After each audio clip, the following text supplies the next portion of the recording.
Saudara-saudara yang dikasihi Tuhan Yesus Kristus, hari ini saya akan membahas satu tokoh di dalam Alkitab Perjanjian Lama. Siapa itu? Dia adalah Miriam. Kita akan membaca bersama-sama di dalam Keluaran 15 ayat 20. Silahkan saudara-saudara yang mau membuka Alkitab, Keluaran 15 ayat 20. Saya akan membacanya. Demikianlah firman Tuhan. Lalu Miriam, nabiah itu, saudara perempuan Harun, mengambil rebana di tangannya, dan tampillah semua perempuan mengikutinya memukul rebana serta menari-nari. Kemudian kita juga akan membaca di dalam Mika 6 ayat 4. Mika 6 ayat 4. Sebab aku telah menuntun engkau keluar dari tanah Mesir dan telah membebaskan engkau dari rumah perbudakan dan telah mengutus Musa dan Harun dan Miriam sebagai penganjurmu. Saudara-saudara, dari kitab Keluaran dan kitab Mika ini kita tahu Alkitab jelas menulis bahwa Miriam itu adalah nabi perempuan. Dia itu adalah nabiah. Miriam itu adalah seorang pemimpin bangsa Israel yang membawa mereka keluar dari perbudakan di tanah Mesir. Siapa Miriam ini? Miriam ini adalah anak tertua dari Amram dan Yokebed. Ini ada di dalam Bilangan 26 ayat 59. Sekali lagi saya katakan Bilangan 26 ayat 59. Dan nama istri Amram adalah Yokebed, anak perempuan Lewi yang dilahirkan bagi Lewi di Mesir. Dan bagi Amram perempuan itu melahirkan Harun dan Musa dan Miriam, saudara mereka yang perempuan. Saudara-saudara, dari sini, dari bilangan ini kita ketahui bahwa Amram dan Yokebed ini adalah kedua-duanya ini dari suku Lewi. Lewi sendiri adalah salah satu dari 12 patriarh, yaitu anak-anak Yakub. Ini merupakan cikal bakal dari bangsa Israel. Amram dan Yokebed ini menikah dan mereka mempunyai 3 anak. Urutan yang benar itu adalah seperti ini. Miriam ini merupakan anak tertua. Kemudian Harun, anak yang kedua, dan Musa adalah anak yang ketiga. Tapi saudara-saudara, di dalam Alkitab itu penulisannya ditulis terbalik. Karena apa saudara-saudara? Karena Alkitab Perjanjian Lama itu mengikuti pola pikir orang Yahudi bahwa urutan perempuan itu harus sesudah laki-laki. Miriam adalah seorang nabiah, nabi wanita pertama yang disebutkan di dalam Alkitab. Siapa itu nabi? Nabi itu adalah orang yang ditunjuk, orang yang ditetapkan sendiri oleh Allah di dalam jabatan pelayanannya. Jadi saudara-saudara, nabi itu bukan jabatan yang didapat dari gereja atau ditahbiskan oleh karena ia telah lulus sekolah teologi atau dia dianggap senior di dalam pelayanannya. Alkitab jelas-jelas menulis bahwa seorang nabi telah ditetapkan, ditunjuk Allah sendiri sebelum orang tersebut berada di dalam kandungan ibunya. Mari kita bandingkan di dalam catatan di dalam Yeremia 1 ayat 4 sampai 5. Sekali lagi saya tegaskan Yeremia 1, 4 sampai 5. Firman Tuhan datang kepadaku bunyinya, sebelum aku membentuk engkau dalam rahim ibumu, aku telah mengenal engkau. Dan sebelum engkau keluar dari kandungan, aku telah menguduskan engkau. Aku telah menetapkan engkau menjadi nabi bagi bangsa-bangsa. Saudara-saudara, nabi itu adalah seseorang yang ditunjuk sendiri oleh Allah, yang dipakai oleh Allah untuk mengkomunikasikan pesan Allah kepada umatnya. Dan di dalam Perjanjian Lama mencatat ada nabi yang menulis Alkitab, tetapi ada juga nabi yang tidak menulis Alkitab.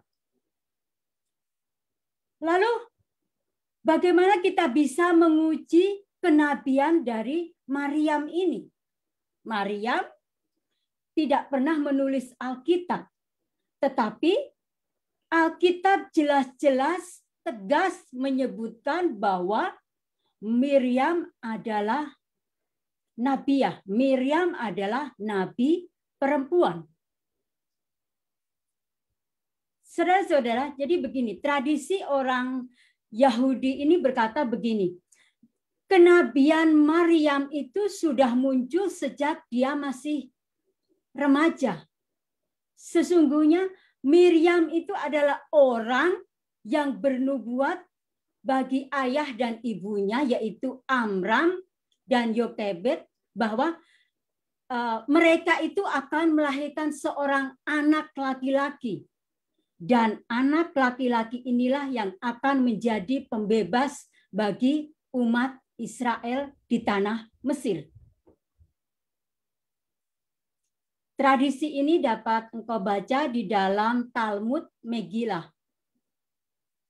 Miriam was prophetess, was prophesied. My mother will have a son who will redeem Israel. Saudara-saudara, maka kita menemukan di dalam kitab Keluaran 2 ayat 1 sampai 2 bahwa Amram dan Yokebed ini tidak takut untuk menentang dekrit dari Raja Fir'aun. Alkitab mengatakan seperti ini.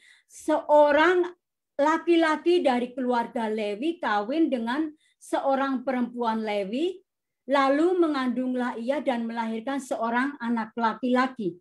Ketika dilihatnya bahwa anak itu cantik, disembunyikannya 3 bulan lamanya. Padahal sebelumnya Fir'aun, Raja Mesir, telah memberikan titah, telah memberikan dekrit yang sangat keras sekali. Itu ada di dalam Keluaran 1 ayat 22. Saya akan membacanya. Lalu Fir'aun memberi perintah kepada seluruh rakyatnya, lemparkanlah segala anak laki-laki yang lahir bagi orang Ibrani ke dalam sungai Nil. Tetapi segala anak perempuan biarkanlah hidup. Saudara-saudara, Fir'aun sudah mengeluarkan ketetapan raja atau dekrit raja yang keras sekali bahwa wanita Ibrani itu atau wanita dari bangsa Yahudi tidak boleh melahirkan anak laki-laki. Jadi dekrit dari Raja Fir'aun ini sama mengatakan bahwa wanita Israel tidak boleh melahirkan. Memang perintah raja ini tidak persis berbunyi seperti itu, tetapi bagaimana mungkin wanita Ibrani akan mengetahui kalau dia itu mengandung seorang anak laki-laki atau seorang anak perempuan, sementara Mereka belum mengetahui teknologi yang modern, yaitu USG, yaitu untuk mengetahui jenis kelamin. Apakah bayi yang dikandung di dalam kandungannya itu perempuan atau laki-laki. Saudara-saudara, maka dekrit dari Fir'aun ini dapat ditafsirkan seperti ini. Wanita Yahudi tidak boleh hamil dan melahirkan. Jadi tujuan dari dekrit Fir'aun itu memang sudah sangat jelas. Bangsa Mesir ingin membatasi jumlah penduduk umat Israel karena orang Israel telah berkembang biak sangat cepat sekali. Itu ada di dalam Keluaran 1 ayat 7. Saya akan membacanya. Orang-orang Israel beranak cucu dan tidak terbilang jumlahnya. Mereka bertambah banyak dan dengan dahsyat berlipat ganda sehingga negeri itu dipenuhi mereka. Saudara-saudara, dari Keluaran 1 ayat 7 ini Fir'aun di dalam kuasanya ingin membatasi jumlah penduduk umat Israel ketika orang-orang ini menjadi budak di tanah Mesir.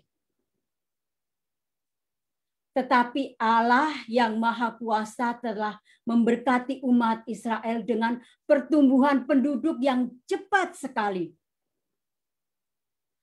Tangan Raja Fir'aun ingin menekan orang Israel, tetapi tangan Allah yang luar biasa terus memberkati umat yang dikasihinya. Amin. Amin. Dekrit dari Fir'aun memang telah membatasi sebagian wanita Ibrani untuk tidak hamil dan melahirkan. Tetapi Allah yang disembah mereka melalui Amram dan Yokebed telah menyiapkan rencana penyelamatan yang agung. Umat Israel telah dibatasi di dalam segala hal. Tetapi di surga Allah yang menjadi pembebas bagi mereka. Dan jelas Fir'aun tidak mengetahui hal ini, tidak memperhitungkan hal ini. Dari catatan yang kita baca ini, saudara-saudara, ada hal-hal yang penting. Kita tahu bahwa Allah yang kita sembah itu adalah Allah pembebas. Amin. Amin. Anda dan saya tidak pernah kekurangan pertolongan di dalam segala keadaan yang menjepit sekalipun. Anda dan saya mampu untuk keluar dari segala tekanan, segala kesulitan hidup. Karena Allah yang kita sembah adalah Allah yang setia. Amin. Amin. Saudara-saudara, di tengah tekanan dari Fir'aun, Allah menyampaikan sound doktrinnya kepada satu keluarga ini, yaitu Amram dan Yokebed. Maka tentu saja Allah ini menuntut Amram dan Yokebed untuk taat, untuk setia. Dan resiko yang mereka tanggung adalah melawan dekrit Fir'aun. Saudara-saudara, saat itu Miriam itu bernubuat kepada keluarganya bahwa Allah tidak akan meninggalkan mereka, umat Israel. Orang Israel boleh ditekan, tetapi Allah telah menyiapkan pembebas bagi mereka. Saudara-saudara, istilah populer ini sering kita dengar ya. Apa itu? Semakin dihambat, semakin merambat. Amin. Mari kita baca di dalam Keluaran 1 ayat 22. Keluaran 1 ayat 22. Tetapi makin ditindas, makin bertambah banyak dan berkembang mereka sehingga orang merasa takut kepada orang Israel itu. Saudara-saudara, Anda boleh saja ditekan ketika berusaha untuk mengikuti, untuk setia, untuk mengajarkan, untuk meneruskan sound doktrin itu. Tetapi firman Tuhan memberikan janji yang sungguh melegakan bahwa semakin sound doktrin itu berusaha dihambat, maka sound doktrin itu semakin berkembang. Amin. Amin. Mari kita katakan bersama-sama, semakin dihambat, semakin berkembang. 1, 2, 3.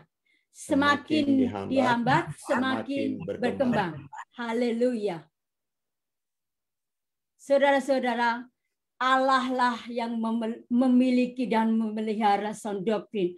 Maka Allah akan menjaga sound doktrin sehingga sanggup untuk menembus hati yang keras.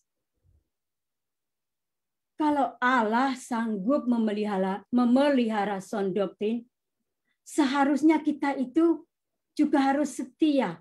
Kita harus taat. Kita harus berkomitmen kepada pemeliharaan Allah. Saudara-saudara, pegang erat-erat sound doktrin yang sudah engkau terima, yang sudah engkau dengar. Jangan mundur, jangan menyerah. Titus 1 ayat 9. Dan berpegang kepada perkataan yang benar, yang sesuai dengan ajaran yang sehat, supaya ia sanggup menasihati orang berdasarkan ajaran itu dan sanggup meyakinkan penentang-penentangnya. Jadi saudara-saudara, kalau engkau sudah mendengar, kalau engkau sudah mengerti apa itu sound doktrin, pengajaran yang benar, pengajaran yang sehat itu, jangan menyerah saudara-saudara. Pegang erat-erat sound doktrin itu sebagai pengajaran di dalam kehidupan berimanmu. Saya selalu mengumpamakan seperti seorang pelari estafet. Pelari estafet itu memegang tongkat estafet dan dia akan memegang kuat-kuat tongkat estafetnya sampai dia bisa meneruskan tongkat estafet itu kepada pelari berikutnya. Begitu juga dengan sound doktrin yang sudah engkau terima, sound doktrin yang sudah engkau pelajari, saudara-saudara. Kalau engkau sudah memegang sound doktrin, pengajaran yang sehat itu, pegang terus, pelajari terus. Engkau akan bertumbuh, engkau akan menjadi jemaat yang matang, jemaat yang alkitabiah, jemaat yang dewasa. Saudara-saudara, justru ketika kita merasa lemah dan hampir menyerah, kita harus berpegang kuat-kuat kepada didaskalia higieunuse, ajaran yang sehat itu, atau sound doktrin. Amin. Amin. Paulus jelas-jelas mengajarkan, orang yang telah memiliki sound doktrin harus berpegang kuat-kuat kepada ajaran itu. Ketika orang melepaskan pegangannya, maka dia akan terhanyut, dia akan terbawa arus. Dan ini menyebabkan banyak orang tidak mampu lagi, tidak kuat lagi, tidak bersemangat lagi untuk mengikuti sound doktrin, bahkan meninggalkan sound doktrin.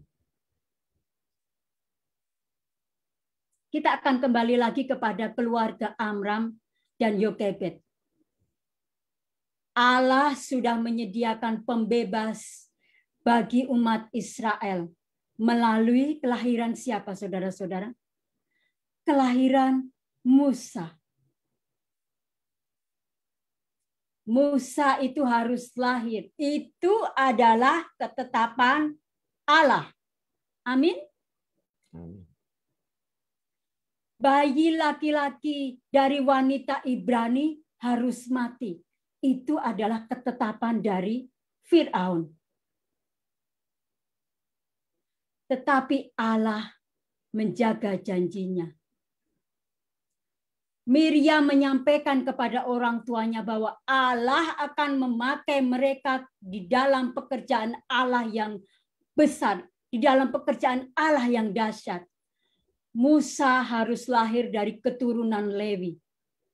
Maka Miriam menjadi alat Allah untuk menjaga janji itu. Kita bisa membacanya di dalam Keluaran 2 ayat 4 sampai 7. Keluaran 2 ayat 4 sampai 7. Kakaknya perempuan berdiri di tempat yang agak jauh untuk melihat apakah yang akan terjadi dengan dia. Maka datanglah putri Firaun untuk mandi di sungai Nil, sedang dayang-dayangnya berjalan-jalan di tepi sungai Nil. Lalu terlihatlah oleh peti yang di tengah-tengah teberau itu, maka disuruhnya hambanya perempuan untuk mengambilnya. Ketika dibukanya, dilihatnya bayi itu dan tampaklah anak itu menangis. Sehingga belas kasihan ia kepadanya dan berkata, tentulah ini bayi orang Ibrani. Lalu bertanyalah kakak anak itu kepada putri Firaun, akan kupanggilkan bagi tuan putri seorang inang penyusu dari perempuan Ibrani untuk menyusukan bayi itu bagi tuan putri. Saudara-saudara, Miriam tahu nubuatan bahwa adik-adiknya yang bernama Musa ini akan menjadi pembebas bagi umat Israel dari perbudakan di Mesir. Maka Miriam dia mengawasi adik yang apa ya kalau istilahnya bukan ditenggelamkan ya, apa ya? Ditaruh di dalam basket, kemudian ditaruh di sungai Nil. Dia mengawasi terus. Miriam mengawasi terus. Jangan sampai adiknya ini jatuh ke dalam tangan Firaun. Tentu saja kalau jatuh ke tangan Firaun, dia akan dibuang di sungai Nil. Tapi adiknya ini kakaknya ini Miriam ini terus mengawasi adiknya sampai adiknya ini jatuh ke tangan orang yang benar, putri dari Firaun sendiri. Karena apa, saudara-saudara? Karena Miriam tahu nubuatan itu. Miriam menjadi jalan Allah sehingga Musa bisa sampai ke istana Firaun. Saudara-saudara, Firaun ingin membunuh semua anak laki-laki Ibrani. Tetapi justru Allah menaruh anak laki-laki Ibrani di istananya sebagai jalan untuk menunjukkan rencana Allah. Amin. Amin, saudara-saudara. Miriam ini adalah orang yang istimewa. Oleh karena itu Nabi Mika menuliskan bahwa dia adalah salah satu nabiah, dia adalah salah satu pemimpin umat Israel.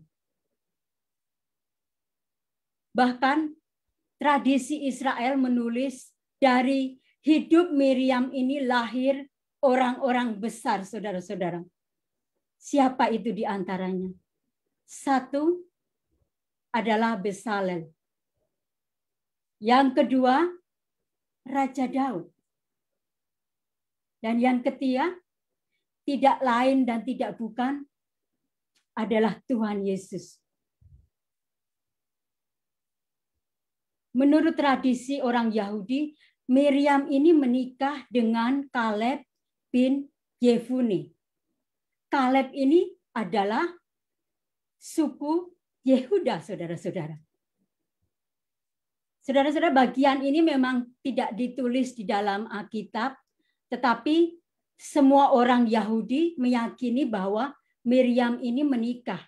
Dan dia menikah dengan Kaleb. Kaleb ini adalah suku dari Yehuda. Dan kita tahu bahwa Tuhan Yesus itu mempunyai dua keturunan, yaitu maksudnya dia dari suku Yehuda dan dari suku Lewi, sama seperti Kaleb ini. Karena Kaleb ini adalah suku Yehuda, jadi dia menurunkan keturunan-keturunan seperti Besalel, Daud, dan Yesus. Saudara-saudara, Allah memelihara sound doktrinnya. Dan saat ini dia sedang mencari orang-orang yang serius, orang-orang yang mempunyai komitmen agar jalan ini terjadi. Andakah orangnya? Saudara-saudara, kalau Allah memilih, maka Allah akan melengkapi. Allah akan menyelesaikan pekerjaannya. Amin.